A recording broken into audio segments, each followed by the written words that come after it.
Hi, in today's tutorial, I'm going to show you how to recall an email on Outlook website or application. So first of all, of course, all you need to do, if you have the Outlook application on your PC, you'll need to go and open it. Of course, if you don't have it, you'll need to go and open any browser. It could be possibly working for you or you have it on your PC. Just go and open it and go to the URL section and type download Outlook, and of course just hit the first link and click at download, and of course just follow the instruction of downloading any application on your PC. It will be the same. So once it's downloaded, you'll need to install it and then open it. Once you did that, they will ask you to log in into your account. Of course, if you don't have an account, you'll need to go and create one.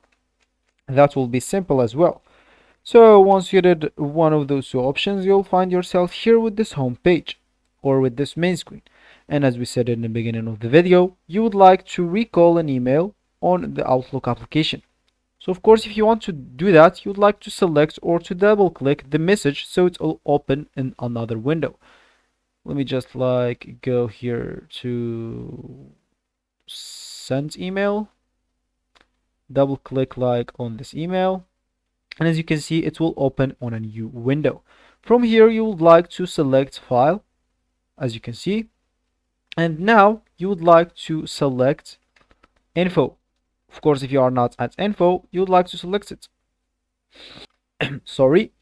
So of course, now you'd like to select message, resend, and recall. You'll find this right here. Just go and click on it once, and then you'd like to click at recall this message. As you can see, some recipients might have already read this message, so message recall can delete or replace copies of this message in the recipient's inbox if they have not read this message. Are you sure you want to delete and read copies of this message, or the delete and read copies and replace with a new message? So of course you can even check the option of tell me if recall succeeded or failed for each recipient. If you are sure, just hit the OK button. For me, I'm just going to click at cancel, and for you it will be actually good to go.